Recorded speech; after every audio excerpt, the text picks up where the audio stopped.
ആരും തനിക്കെതിരായിട്ടോ മക്കൾക്കെതിരായിട്ടോ ദുആ ചെയ്യല്ലേ. അങ്ങനെയാണ്, ആർക്കും എതിരായി ദുആ ചെയ്യരുത്. സഅദ് ഇബ്നു അബീ വഖാസ് റളിയല്ലാഹു അൻഹുവിന്റെ മുമ്പിൽ കേസ് വന്നു. സഅദ് എന്നവരെ ഇന്നി അഷ്കീക മിൻ സൂഇ ഖുലുഖി വലദി, എന്റെ മോനെ വളരെ മോശ സ്വഭാവക്കാരനാ സഅദ് എന്നവരെ എന്ന് പറഞ്ഞപ്പോ സഅദ് റളിയല്ലാഹു അൻഹു ചോദിച്ചു, അല്ല നിങ്ങളുടെ മോനെതിരായിട്ട് നിങ്ങൾ ദുആരക്കയോ വല്ലയോ ചെയ്തോ എന്ന് ചോദിച്ചു. അങ്ങനെ ഒരു സംഭവം മുമ്പ് ഉണ്ടായിട്ടുണ്ട്. എനിക്കൊരു ദേഷ്യം വന്നപ്പോ കുരുത്തക്കേട് കിട്ടിയവൻ നശിക്കട്ടെ എന്നൊക്കെ ഞാൻ എന്റെ മോനെ പറ്റി പറഞ്ഞു പോയിട്ടുണ്ട്. നിങ്ങളുടെ ആ ദുആയാണ് സംഭവിച്ചത്, ആ ദുആ കാരണമാണ് ഈ മോൻ നാശമായത് എന്ന് മഹാനായ സഅദ് റളിയല്ലാഹു അൻഹു തന്റെ അരികത്ത് വന്ന ഒരാളോട് മറുപടി പറഞ്ഞത് കാണാൻ കഴിയും. എപ്പോഴും കേടായിട്ട് ദുആ ചെയ്യരുത്. ഉമ്മമാരെ ഉപ്പമാരൊക്കെ ശ്രദ്ധിക്കുക. ചിലപ്പോ ഒക്കെ നല്ല ദേഷ്യം വരും മക്കളുടെ കാട്ടിക്കൂട്ടലെ കാണുമ്പോൾ. എന്നോടൊരു അടുത്ത ഫാമിലി പറഞ്ഞു, സാധേ കുട്ടികളില്ലാത്തവരോടൊക്കെ ഒന്ന് സമാധാനിച്ചിരിക്കാൻ വേണ്ടി പറഞ്ഞു. കുട്ടികളുള്ളതിന്റെ ടെൻഷൻ അനുഭവിക്കുന്നവരാ ഞങ്ങൾ. അതുകൊണ്ട് കുട്ടികളില്ലാത്തവരൊന്നും വിഷമിക്കേണ്ട, തലവേദന ഉണ്ടാവില്ലല്ലോ, മക്കൾ എന്തായി പോകും, മക്കളുടെ കുരുത്തക്കേട് കാണേണ്ടി വരില്ലല്ലോ, ഒന്ന് സമാധാനിക്കാൻ പറഞ്ഞേക്കണം എന്ന് പറഞ്ഞൊരു ഉമ്മ. ഓരോരുത്തരുടെയും ഓരോ അനുഭവങ്ങളായിരിക്കും. ചിലർ കുരുത്തക്കേടാണെങ്കിൽ കുട്ടി വേണം, അങ്ങനെ നമുക്ക് ചിന്തിക്കാനും പാടില്ലല്ലോ. സ്വാലിഹായ കുട്ടിയാണെങ്കിൽ തന്നാ മതി റബ്ബേ. ആ കുഞ്ഞ് സ്വാലിഹല്ലെങ്കിൽ ഒരു കുഞ്ഞില്ലാതിരിക്കലായിരിക്കും ചിലപ്പോൾ ഖൈറെന്ന. അപ്പൊ അള്ളാഹുവിനോട് ഖൈറിനെ ചോദിക്കുക, അള്ളാഹു ഖൈറ നൽകി അനുഗ്രഹിക്കട്ടെ. ആറാമത്തേത് റസൂലുള്ളാഹി സ്വല്ലല്ലാഹു അലൈഹി വസല്ലം തങ്ങൾ പറഞ്ഞു തരുന്നത്, നമ്മൾ ഏറ്റവും സീരിയസ് ആയിട്ട് നമ്മുടെ സമയം ഉപയോഗിക്കുകയും ഉദാത്തമായ ലക്ഷ്യം നമ്മുടെ മുമ്പിൽ കൊണ്ടുവരികയും ചെയ്യാം. കുല്ലുക്കും റാഇൻ വകുല്ലുക്കും മസ്ഊലുൻ അൻ റഅയ്യതിഹി, എല്ലാവരും അല്ലാഹുവിന്റെ മുമ്പിൽ ചോദ്യം ചെയ്യപ്പെടാൻ പോവുകയാണ്. അതുകൊണ്ട് എല്ലാവരും അല്ലാഹുവിന്റെ മുമ്പിൽ ഉത്തരവാദിത്വ ബോധമുള്ളവരാണെന്ന ബോധം ചെറുപ്പക്കാർക്ക് തന്നെ ഉണ്ടാവണം. കുല്ലുക്കും റാഇൻ, നിങ്ങൾ നിങ്ങളുടെ നഫ്സിന്റെ ഉടമസ്ഥനാണ്. അതുകൊണ്ട് നിങ്ങളോട് നഫ്സിനെ പറ്റി ചോദ്യം ഉണ്ടാവും. ബാപ്പയോട് മക്കളെ പറ്റി ചോദ്യമുണ്ട്, ഉമ്മയോട് മക്കളെ പറ്റി ചോദ്യമുണ്ട്, ഗൃഹനാഥനോട് വീട്ടുകാരെ പറ്റി ചോദ്യമുണ്ട്. അതുകൊണ്ട് ഉത്തരവാദിത്വ ബോധം, അക്കൗണ്ടബിലിറ്റി നമുക്കുണ്ടാവുക. ഉമർ ഇബ്നുൽ ഖത്താബ് റളിയല്ലാഹു അൻഹു ഹജ്ജിന് വന്നപ്പോഴാണ് 10,000 ആളുകൾ ചുറ്റുമുണ്ട്. അമീറുൽ മുഅ്മിനീനാണ്. അന്നേരം മഹാനായ ഉമർ തങ്ങൾ സ്വന്തം മോൻ അബ്ദുല്ലാഹ് ഇബ്നു ഉമർ തങ്ങളോട് പറഞ്ഞു, മോനെ നീ എന്നെ ഒന്ന് ഉപദേശിക്കും മോനെ. വാപ്പ മകനോട് പറയാ, മോനെ വാപ്പാക്കൊരു ഉപദേശം താ. ആരായി ചോദിക്കുന്നത്? ഉമർ ഇബ്നുൽ ഖത്താബ് റളിയല്ലാഹു അൻഹു. നമുക്ക് വിശദീകരിക്കാൻ സമയമല്ല. അബ്ദുല്ലാഹ് ഇബ്നു ഉമർ തങ്ങൾ പറഞ്ഞു, അമീറുൽ മുഅ്മിനീൻ, വാപ്പാ മുഅ്മിനീങ്ങളുടെ അമീറേ, അറഫാ ദിവസമാണെന്ന് നിങ്ങളുടെ മുമ്പിലേക്ക് നോക്കിയാൽ 10,000 ആളുകൾ, വലത് 10,000, ഇടത്തും ബാക്കിലും 10,000 ആളുകളുണ്ടുപ്പാ. ഇവരിന്ന് അള്ളാഹുവിനോട് ചോദിക്കുന്നത്, റബ്ബേ ഞാൻ ചെയ്തു പോയ തെറ്റ് പുറത്തു തരണേന്നാ. അവരും അള്ളാഹും തമ്മിലുള്ള കാര്യം അവർ ചോദിക്കുന്നത്. വാപ്പാ, നാളെ അള്ളാഹുവിന്റെ മുമ്പിലേക്ക് നിങ്ങൾ വരുമ്പോ ഈ ലക്ഷക്കണക്കിന് ആളുകൾ ചെയ്യുന്ന തെറ്റുകൾക്ക് വാപ്പാ നിങ്ങൾ മുസ്ലിമീങ്ങളുടെ നേതാവെന്ന നിലയിൽ നിങ്ങൾ ഉത്തരവാദിയായിരിക്കും കേട്ടോ.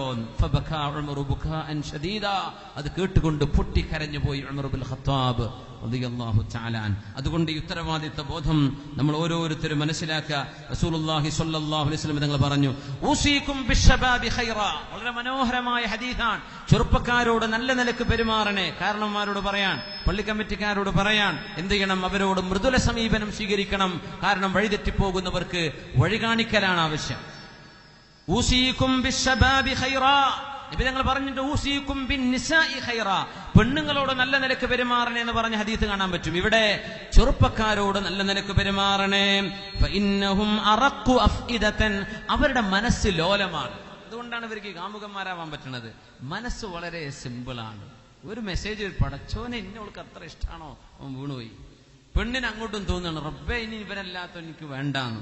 അറഖു അഫ്ഇദതൻ, ഖൽബൊക്കെ വളരെ സോഫ്റ്റ് ആണ്. അതുകൊണ്ട് പെട്ടെന്ന് പറ്റിക്കപ്പെടും, പെട്ടെന്ന് വഴിതെറ്റിപ്പോവാൻ എളുപ്പമാണ്. അതുകൊണ്ട് യുവാക്കളോട്, പൊതുജനങ്ങളും പ്രായമുള്ള ആളുകളും പക്വതയുള്ള ആളുകളും നല്ല നിലക്ക് പെരുമാറണേ. ലഖദ് ബഅസനില്ലാഹു ബിൽ ഹനീഫിയത്തി സംഹ, അള്ളാഹുവിന്റെ ദീൻ എന്റെ കയ്യിൽ അള്ളാഹു നൽകിയത് ഋജുവായ നേരായ വളരെ മൃദുല സമീപനമുള്ള മതമാണ് എന്റെ മതം. ഫഹാലഫനി ശബാബ് വഖാലഫനി ശുയൂഖ്, ഞാൻ ദീനുമായി വന്നപ്പോ ചെറുപ്പക്കാരാണ് എന്റെ കൂടെ നിന്നത്, പ്രായമുള്ള ആളുകളെന്ന് എനിക്കെതിരായിരുന്നു. അതുകൊണ്ട് ചെറുപ്പക്കാരോട് എന്നും നല്ല നിലക്ക് പെരുമാറണേ എന്ന് നന്ദിയോടെ ഓർത്തിട്ടുണ്ട് പരിശുദ്ധ റസൂലുള്ളാഹി സ്വല്ലല്ലാഹു അലൈഹി വസല്ലം. നബി തങ്ങൾ പറയാ, ഞാൻ വന്നപ്പോഴേ അബൂജഹലിനെ പോലെ പ്രായമുള്ള ആളുകളൊക്കെ എനിക്ക് എതിരായിരുന്നു. ഹാലഫനി ശബാബ്, എന്റെ കൂടെ നിന്നത് ആരാണ്? ചെറുപ്പക്കാരാ, 16, 17, 13 വയസ്സുള്ള ചെറുപ്പക്കാരാ എന്റെ കൂടെ നിന്നത്. അതുകൊണ്ട് അവരോട് സമൂഹമേ നിങ്ങൾ നല്ല നിരക്ക് പെരുമാറണേ എന്ന് ഹബീബിന്റെ വസിയ്യത്തുണ്ട് പരിശുദ്ധ റസൂലുള്ളാഹി സ്വല്ലല്ലാഹു അലൈഹി വസല്ലം. ഇതിന്റെ അവസാനം നമ്മൾ സ്വർഗത്തിലേക്ക് പോകുമ്പോൾ അവിടെ യുവാക്കളായിരിക്കുന്ന എല്ലാവരും 90 വയസ്സ് കഴിഞ്ഞാലും സ്വർഗത്തിലെത്തുമ്പോൾ യുവാക്കളാണ്. ദുന്യാവിൽ വയസ്സ് കൂടാത്ത വിഭാഗമാണ് പെണ്ണുങ്ങൾ. ആണുങ്ങൾക്ക് വയസ്സ് കൂടുണ്ടോ എന്നറിയില്ല. പെണ്ണുങ്ങൾക്ക് കഴിഞ്ഞൊല്ലം 20 തന്നെ, ഇക്കൊല്ലം 20 തന്നെയാണ്. കഴിഞ്ഞൊല്ലം 35 ഒരു 10 കൊല്ലം കഴിഞ്ഞാലും ഇപ്പൊ എത്ര വയസ്സ്? എനിക്ക് 35 തന്നെ. അപ്പൊ പൊന്നിത്തങ്ങളെല്ലാം കഴിഞ്ഞൊല്ലം 35, അതിന്റെ 9 കൊല്ലം 35. വയസ്സ് കയറുന്നില്ല. വയസ്സ് കയറുമ്പോഴേക്കും പേടിയാണ്. എന്നാ അത് സ്വർഗത്തിലേ നടക്കുള്ളൂ. വയസ്സൊക്കെ മൂത്തേക്ക് നോക്കിയാൽ മനസ്സിലാവും എത്ര വയസ്സുകൾ. എന്തിനാ പറഞ്ഞു കൊടുക്കേണ്ട? ആ കാണുന്നതാണ് വയസ്സെന്ന് അപ്പൊ പറയാം അല്ലേ? മൂത്ത് നോക്കിയാൽ മനസ്സിലാവൂല്ലേ വയസ്സ് എത്രയാണെന്ന്? പേപ്പറൊക്കെ നോക്കിയിട്ടാ പറയാ. അതുകൊണ്ട് വയസ്സേറാതിരിക്കണം എന്നൊക്കെ വല്ല കൊതിയുണ്ടെങ്കിൽ സ്വർഗത്തിലെത്താനുള്ള പണിയെടുത്തോളി. അവിടെ വയസ്സ് കയറൂല. 33 മഹാനായ ഈസ നബി അലൈഹിസ്സലാമിന്റെ വയസ്സാണെന്ന 33 വയസ്സ്. എല്ലാ അഡൽറ്റുകളും, ചെറിയ മക്കള് സ്വർഗത്തിലെ സേവകരായിട്ട് വർക്ക് ചെയ്യും. ചെറുപ്പത്തിൽ മരിച്ചുപോയവർ, പ്രായപൂർത്തിക്ക് ശേഷമുള്ള മുഴുവൻ ആളുകളും 33 years old അത്രേ ഉണ്ടാവുള്ളൂ. 33 വയസ്സ് അത് യൗവന ഏറ്റവും ജീവിതത്തിന്റെ വസന്തകാലമാണെന്ന. 33 വയസ്സുള്ള ചെറുപ്പക്കാരെ കൈവയ്ക്കണം. 33 കഴിഞ്ഞല്ലോ, 33 ഇപ്പൊ 33 ഉള്ളവര് ആരുമില്ല ഈ സദസ്സിൽ. ഒന്ന് പൊക്കിയാട്ടെ. അടുത്തുള്ളത് പറയരുതിട്ടോ, അതിനാണ് പറയണത്. അടുത്തുള്ള 34 ആവും. അൽഹംദുലില്ലാ, 5-6 ആളെ കിട്ടി. അൽഹംദുലില്ലാ. ജീവിതത്തിന്റെ ഏറ്റവും സുവർണകാലമാണിത്. 33 ഈസ നബി അലൈഹിസ്സലാം ആകാശ ലോകത്തേക്ക് ഉയർത്തപ്പെട്ട വയസ്സതാണ് 33. ഈസാ നബി അലൈഹിസ്സലാം, ഈസ ഇബ്നു മറിയം, അതാണ് സ്വർഗത്തിലെ വയസ്സ്. അതുകൊണ്ടാണ് നബി തങ്ങളുടെ മുമ്പിൽ പ്രായമുള്ളൊരു ഉമ്മ വന്ന് ചോദിച്ചില്ല, മുത്ത് നബിയെ പ്രായമായിട്ടുണ്ട്, പല്ലൊക്കെ കൊഴിഞ്ഞു പോയിട്ടുണ്ട്, എന്നെ സ്വർഗത്തിൽ കടത്തുമെന്ന് ദ്വാരക്കിൻ നബിയെ. മുത്തുനബിയുടെ തമാശകളിൽ കാണാൻ കഴിയും ഇത്. നബി തങ്ങൾ പറഞ്ഞു, പൊന്നാര ഉമ്മ, പ്രായമുള്ളവരൊന്നും സ്വർഗത്തിൽ ഉണ്ടാവില്ല. ഇത് പറഞ്ഞപ്പോ അവർ കരഞ്ഞുകൊണ്ട് തിരിച്ചുപോയിന. തങ്ങൾ തിരിച്ചു വിളിച്ചു, ഉമ്മ തിരിച്ചു വരിൻ. ഞാൻ ഉദ്ദേശിച്ചതേ, നിങ്ങൾ സ്വർഗത്തിലേക്ക് പോകുമ്പോ ഈ 90 വയസ്സാവില്ല, നിങ്ങൾ യുവതിയായിരിക്കും, നിങ്ങൾക്ക് 33 വയസ്സായിരിക്കും. അൻതി മിൻ അഹ്ലിഹാ, നിങ്ങൾ സ്വർഗക്കാരിയാണെന്നും പരിശുദ്ധ റസൂലുള്ളാഹി സ്വല്ലല്ലാഹു അലൈഹി വസല്ലം ഹബീബായ തങ്ങൾ പറഞ്ഞു, അഹ്ലുൽ ജന്ന ശബാബുൻ മുർദുൻ, യുവാക്കൾ, ചെറുപ്പക്കാർ, സ്വർഗത്തിലേക്ക് വരുന്ന മുഴുവൻ ആണുങ്ങളും ശബാബുൻ, ചെറുപ്പക്കാരായിരിക്കും. മുർദുൻ, മുർദുൻ എന്ന് പറഞ്ഞാൽ താടി മീശയും വരാത്തവരുന്ന. 33 നാട്ടിലാകുമ്പോൾ താടി മീശയ്ക്ക് വരും. പക്ഷെ സ്വർഗത്തിലാകുമ്പോൾ മുർദുൻ, അമ്രതുകളെ പോലെയാണെന്നാണ്. അവർക്ക് താടി രോമമോ മീശരോമമോ ഉണ്ടാവില്ല എന്നാണ്. ചെറിയ കുഞ്ഞു രോമങ്ങൾക്കാണ് മീശ മുളക്കുക എന്നൊക്കെ പറയില്ലേ, ആ പ്രായത്തിനാണ് അമ്രത് എന്ന് പറയാ. ആ രൂപത്തിലായിരിക്കും സ്വർഗവാസികളെന്ന് യുവാക്കൾക്ക് സന്തോഷം നൽകാൻ മുത്തുനബി തങ്ങൾ. കുഹ്ലുൻ, കണ്ണിൽ സുറുമെഴുതിയതുപോലെ നല്ല സൗന്ദര്യമുള്ള കണ്ണുകൾ ഉണ്ടായിരിക്കുമെന്നും, ലാ തബ്ലാ തിയാബുഹും വലാ യഫ്നാ ശബാബുഹും, അവരുടെ വസ്ത്രങ്ങൾ നുരുമ്പിപ്പോവുകയോ കേടുവരികയോ മുഷിയുകയോ ഇല്ലെന്നും, വലാ യഫ്നാ ശബാബുഹും, യൗവനം ഒരിക്കലും തീർന്നു പോവുകയില്ലെന്നും. അവര് ക്രോണിക് ബാച്ചിലേഴ്സ്, അവിടെ പറയാൻ പറ്റുള്ളൂ. ദുന്യാവിൽ അങ്ങനെ എന്തോ സിനിമയ്ക്ക് ഇറങ്ങി വന്നു അല്ലേ? ക്രോണിക് ബാച്ചിലർ എന്ന് പറഞ്ഞത് സ്വർഗത്തിൽ മാത്രമേ നടക്കുള്ളൂ. കാലം മുഴുവൻ ബാച്ചിലറായി നടക്കുക, ചെറുപ്പക്കാരനായി, അത് സ്വർഗത്തിൽ മാത്രം നടക്കുന്ന പ്രക്രിയയാണ്. അതാണ് സ്വർഗം. അതുകൊണ്ട് യുവാക്കളെ, നിങ്ങളെ തേടി നിൽക്കുകയാണ് അല്ലാഹുവിന്റെ സ്വർഗം. ഫുത്ഹത് അബ്വാബുൽ ജന്ന, സ്വർഗത്തിന്റെ കവാടങ്ങൾ തുറക്കപ്പെട്ട ഒരു മാസത്തിലാണ് നമ്മൾ. അതുകൊണ്ട് നന്മയിലേക്ക് മുന്നിട്ട് വരിക. ഉമ്മമാര്, സഹോദരിമാർ, ഉമ്മത്തിന്റെ തർബിയത്ത് നിങ്ങളുടെ കൈകളിലാണ്. നമ്മുടെ മക്കൾക്ക് നല്ല തർബിയത്ത്, നല്ല ഉമ്മമാരായി അവരെ നല്ലവരാക്കി വളർത്തി അല്ലാഹു ഈ ഉമ്മത്തിന് നല്ലവരായ മക്കളായി നമ്മുടെ യുവതികൾ അല്ലാഹു മാറ്റിത്തരട്ടെ. അൽഹംദുലില്ലാഹി ഹംദൻ കതീറൻ ത്വയ്യിബൻ മുബാറകൻ ഫീഹി അലാ കുല്ലി ഹാൽ. اللهم صل على سيدنا محمد وعلى ال سيدنا محمد وبارك وسلم عليه. ഇവിടെ ഒരു സ്ത്രീ ഒരു സ്വർണ്ണ മോതിരം തന്നിട്ടുണ്ട്, വേറൊരു സ്ത്രീ 2 സ്വർണ്ണ മോതിരം തന്നിട്ടുണ്ട്. വേറെ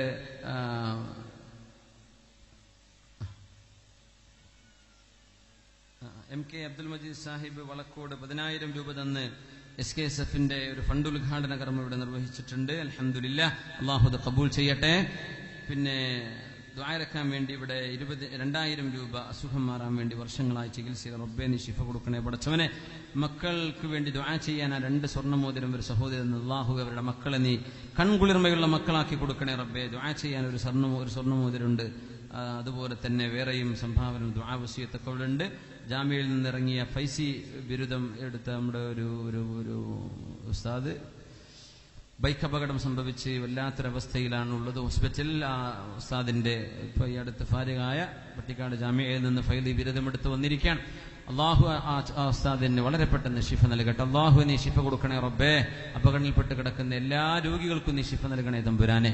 നമ്മൾ മൊത്തത്തിൽ ദ്വാരക്കെ ഞാൻ അറബിയിലാ ദ്വാരക്കണത് ഇൻഷാ അല്ലാഹ്. എല്ലാവരുടെയും വിഷയം അത് ഉൾക്കൊള്ളിക്കുന്നുണ്ട്. അള്ളാഹു അതൊക്കെ സ്വീകരിക്കട്ടെ. ആമീൻ. അൽഹംദുലില്ലാഹി റബ്ബിൽ ആലമീൻ ഹംദൻ കസീറൻ ത്വയ്യിബൻ മുബാറകൻ ഫീഹി അലാ കുല്ലി ഹാൽ.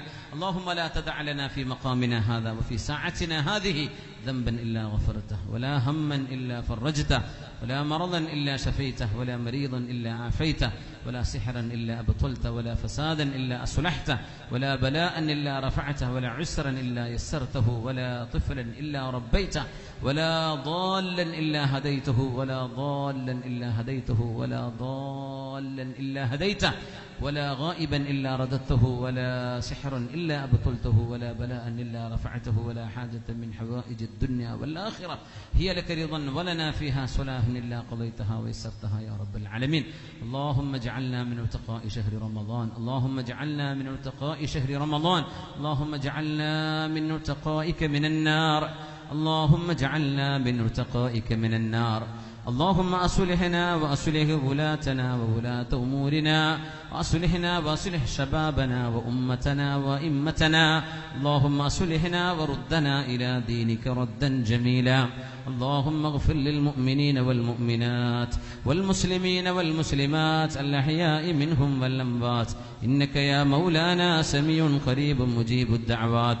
ربنا اغفر لنا ولإخواننا الذين سبقونا بالإيمان ولا تجعل في قلوبنا غلا للذين آمنوا ربنا إنك رؤوف رحيم. وصلى الله وسلم وبارك على سيدنا محمد وعلى آله وصحبه أجمعين. جزاكم الله خيرا. അള്ളാഹു നമ്മുടെ പരിപാടി സ്വീകരിക്കട്ടെ. നമ്മളെല്ലാവരോടും കൈ തന്ന് സലാം പറഞ്ഞു പോകുന്ന ആഗ്രഹമുണ്ട്. പക്ഷേ ധൃതിയിലുള്ള ഓട്ടത്തിൽ അങ്ങോട്ട് ദുആയിൽ ഉൾപ്പെടുത്തണം. അസ്സലാമു അലൈക്കും വറഹ്മത്തുള്ളാഹി.